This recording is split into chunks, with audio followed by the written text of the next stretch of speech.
নমস্কার, আমি সুকৃতি দান। আশা করি আমরা সবাই ভালো আছেন। আপনারা সবাই দেখছেন অ্যাস্ট্রো সলিউশন।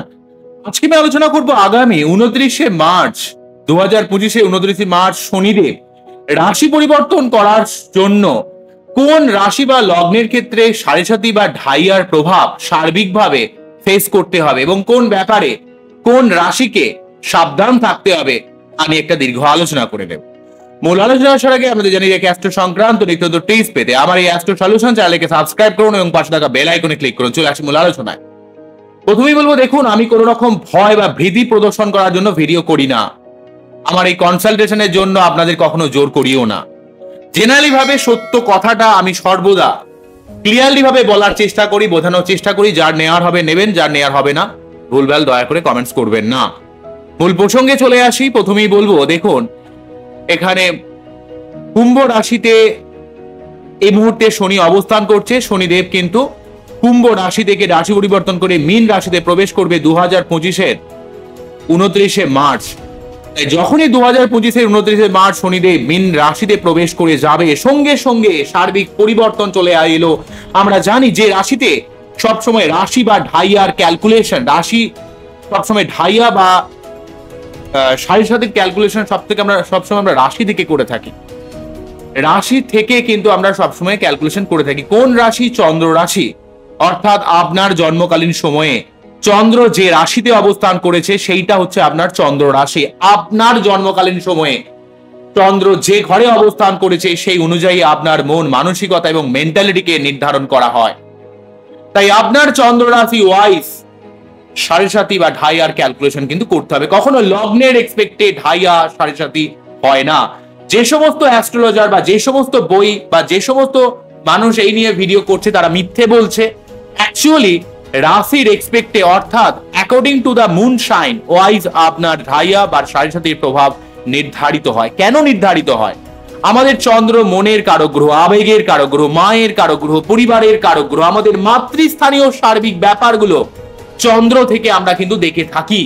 তাই আপনার মন, আপনার ইমোশনাল, আপনার মেন্টালিটি সার্বিকভাবে চন্দ্র রাশি থেকে নির্ধারিত হয়।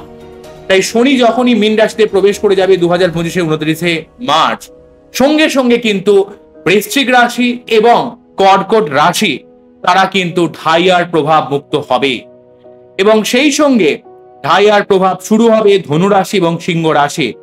ধনু রাশির এক্সপেক্টে আমরা যদি বলি, ধনু রাশির এক্সপেক্টে কিন্তু ধনুর যদি 9 হয় তাহলে এখানে 12 নাম্বার ঘর অর্থাৎ মীন রাশির ঘরে, অর্থাৎ এখানে 4 নাম্বার ঘরে 9 থেকে 12 গুনলে আপনারা দেখবেন 4 পাবেন। অর্থাৎ 4 নাম্বার ঘরে কিন্তু শনিদেব অবস্থান করছে। তাই আমরা ঢাইয়ার 4th হাউসের জন্য ঢাইয়ার প্রভাব, পরিবার কেন্দ্রিক ব্যাপারে, মায়ের শরীর স্বাস্থ্যের ব্যাপারে আপনাকে যত্নশীল হতে হবে। মনের মধ্যে ডিপ্রেশন, অ্যাংজাইটি ব্যাপারটা রাখলে কিন্তু চলবে না। অন্যদিক থেকে সিংহ রাশির ক্ষেত্রে ঢাইয়ার প্রভাব যেহেতু হচ্ছে, সিংহ রাশির এক্সপেক্টে অষ্টম ভাব দিয়ে শনি পাস করার জন্য ভুলভাল ঝামেলার মধ্যে জড়িয়ে পড়া, ঘুমের ডিস্টারবেন্স দুজনের ক্ষেত্রেই, অর্থাৎ ধনু এবং সিংহ দুজনের ক্ষেত্রেই ঘুমের একটা ডিস্টারবেন্স কিন্তু তৈরি করবে। এবং সেই সঙ্গে সঙ্গে কিন্তু আপনাদের মনে রাখতে হবে, এই শনি অষ্টম ভাবে থাকার জন্য আপনার মধ্যে একটা অধৈর্য ভাব, ভালো না লাগা, অস্থিরতা, বৈবাহিক সম্পর্কের মধ্যে একটা টালমাটাল অবস্থা তৈরি করা এবং একটু ভুল বোঝাবুঝির জায়গা তৈরি করা এবং সেই সঙ্গে কিন্তু সেক্সুয়াল লেথার্জি ব্যাপারও কিন্তু ক্রিয়েট করবে অষ্টম ভাবে শনি থাকার জন্য। এবং আপনার হাড়ে ব্যথা, কোমরে ব্যথা, গাঁটে ব্যথা, দাঁতে ব্যথা, এই ব্যাপারে সিংহ রাশিকে একটু সাবধান হতে হবে। ভুলভাল ঝামেলার মধ্যে জড়ালে কিন্তু হবে না। অন্যদিক থেকে সাড়ে সাতির কথা বলতে গেলে আপনার চন্দ্র রাশি যাদের অ্যাকচুয়ালি ভাবে মকর, তারা কিন্তু সাড়ে সাতির প্রভাব মুক্ত হচ্ছে। মকর রাশির 2025-এর 29শে মার্চ কিন্তু সাড়ে সাতির সম্পূর্ণ প্রভাব মুক্ত হয়ে যাচ্ছে। দীর্ঘ এই যে 7.5 বছরের যন্ত্রণা মকরকে কিন্তু শেষ করে যাচ্ছে। মকরকে লাইফে হাজারো সমস্যা, হাজারো প্রতিবন্ধকতা ফেস করতে হয়েছে। যে সমস্ত মকররা এই সাড়ে সাতির পর্যায়কে একটু বুঝে শুনে কাজ করেছেন, এই সময় কিন্তু আপনার অনেক দিক থেকে প্রাপ্তিযোগ বা জীবনের অনেক কাজে আপনি কিন্তু সফলতা ডেফিনেটলি ভাবে পাবেন। যেহেতু মকর রাশি বা লগ্নের ক্ষেত্রে, লগ্ন নয় রাশির ক্ষেত্রে, আমি লগ্ন কথাটা বলে ভুল করছি, অ্যাকচুয়ালি চন্দ্র রাশি রেসপেক্টে কিন্তু মকর চন্দ্র রাশি যাদের রয়েছে তাদের ক্ষেত্রে কিন্তু সাড়ে সাতি শেষ হয়ে যাচ্ছে 2025-এর এখানে 29শে মার্চ। তাই আপনারা কিন্তু এই সময় অনেক দিক থেকে কিছু প্রাপ্ত করবেন। যে কষ্ট, যে দুঃখ, যে মানসিক যন্ত্রণা মকর রাশিকে ভোগ করতে হয়েছে সেই যন্ত্রণার সময় কিন্তু এবারে শেষ হলো মকরের ক্ষেত্রে। অন্যদিক থেকে সাড়ে সাতির কথা বলতে গেলে প্রথম ফার্স্ট স্টেজ শুরু হতে চলেছে মেষ রাশির ক্ষেত্রে।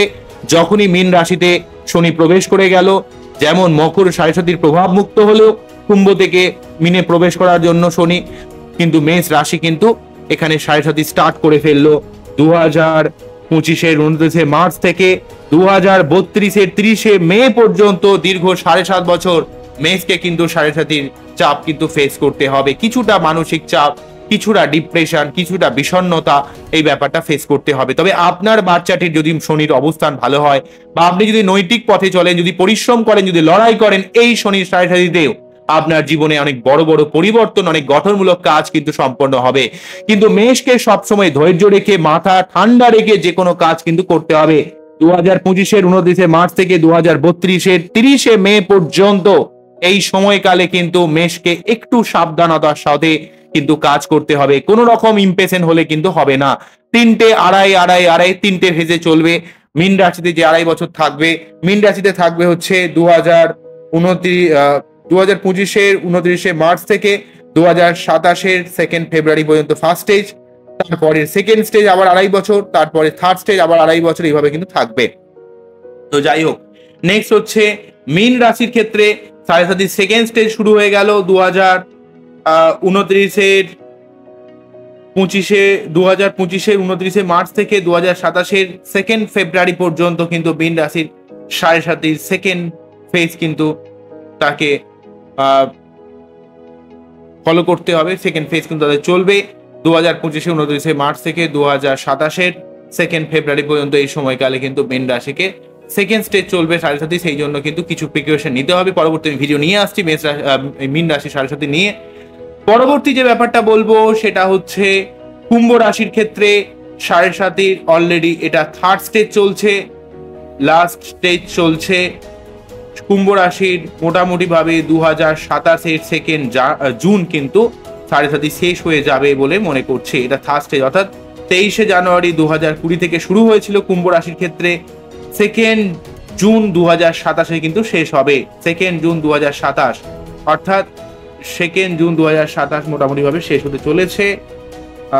2 জুন বা ফেব্রুয়ারিতেও বলতে পারেন। মোটামুটি জুন নাগাদ অনেকটাই সম্পূর্ণভাবে কিন্তু মুক্ত হবে, সার্বিকভাবে বলতে গেলে এই ব্যাপারটা বলা যেতে পারে। মোটামুটি 25 থেকে 27 পর্যন্ত কিন্তু এদের সাড়ে সাতির লাস্ট স্টেজ কিন্তু থাকছে কুম্ভর ক্ষেত্রে।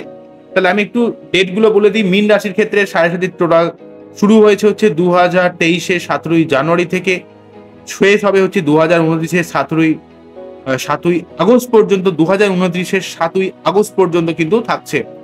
মেষ রাশির ক্ষেত্রে সাড়ে সাতি শুরু হচ্ছে 2025-এর 29 মার্চ থেকে, শেষ হবে হচ্ছে 2032-এর 30 মে পর্যন্ত। কুম্ভ রাশির ক্ষেত্রে প্রায় 2020-এর 23 জানুয়ারি থেকে শুরু হয়েছে, মোটামুটি ভাবে 2027-এ শেষ হতে চলেছে। তো এই হলো ওভারঅল ব্যাপার। লাস্ট 2.5 বছর কুম্ভর ক্ষেত্রে রয়েছে, তাই কুম্ভর ক্ষেত্রে লাস্ট 2.5 বছর একটু ব্যয়ের ব্যাপারে সংযত হতে হবে, অর্থকে জমাতে হবে। মিনের ক্ষেত্রে নিজের মাইন্ডকে শান্ত রাখতে হবে, অস্থিরতাকে কমাতে হবে এবং নিজের শরীর স্বাস্থ্যের ব্যাপারে যত্নশীল হতে হবে। হাড়ে ব্যথা, কোমরে ব্যথা, দাঁতের ব্যথার ব্যাপারে সাবধান হতে হবে। আর মেষের ক্ষেত্রে ফার্স্টে শুরু হচ্ছে হসপিটাল রিলেটেড খরচ, ঘুমের ডিস্টারবেন্স, অধৈর্য ব্যাপার, এগুলো কিন্তু ক্রিয়েট করছে।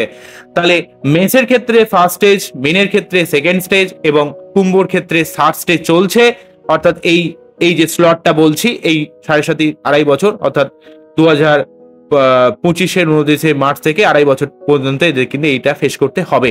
এবং অন্যদিক থেকে এই সময়কালেই কিন্তু 25 থেকে 27-এর যে সময়টা বললাম, এই সময় কিন্তু সিংহ এবং ধনু রাশিকে কিন্তু ঢাইয়ার প্রভাব ফেস করতে হবে। বৃশ্চিক এবং কর্কট ঢাইয়ার প্রভাব মুক্ত হলো। অন্যদিক থেকে কিন্তু বৃশ্চিক রাশির এই যে কষ্ট, মানসিক অস্থিরতা, ফ্যামিলি কেন্দ্রিক ডিস্টারবেন্স, সেটা কিন্তু শনির ঢাইয়াতে যে সমস্যা ক্রিয়েট করছিল সেটা কিন্তু চলে যাচ্ছে। এবং কর্কটের ক্ষেত্রে যে বিভিন্ন ঝামেলার মধ্যে জড়িয়ে পড়ছিলেন, শরীর স্বাস্থ্য মাঝে মাঝে খারাপ যাচ্ছিল, হাড়ে ব্যথা, কোমরে ব্যথা যেটা চলছিল, সেটা কিন্তু সার্বিকভাবে সরে যাবে। পরবর্তী আমি বিভিন্ন রাশি নিয়ে ভিডিও করছি। মীন রাশির সাড়ে সাতি সেকেন্ড স্টেজ, মেষ রাশির সাড়ে সাতির ফার্স্ট স্টেজ এবং কুম্ভ রাশির সাড়ে সাতির থার্ড স্টেজ, এই 3টে স্টেজ নিয়ে আমি ভিডিও করছি, আনছি ভিডিওটা। এবার আপনারা দেখতে থাকুন, আমার অ্যাস্ট্রো সলিউশনের পাশে থাকুন। এবং অবশ্যই একটা কথা বলবো, আপনার সাড়ে সাতির প্রতিকার করার জন্য দুম করে আপনারা কখনো নীলা বা এমিতিস পরে নেবেন না। প্রতি শনিবার নিরামিষকে শনি মন্দিরে পুজো দেবেন, দেখবেন আপনার জীবনের অনেকটা সমস্যা কিন্তু নির্মূল হয় বলে আমি মনে করি। বোঝা গেল কি বললাম?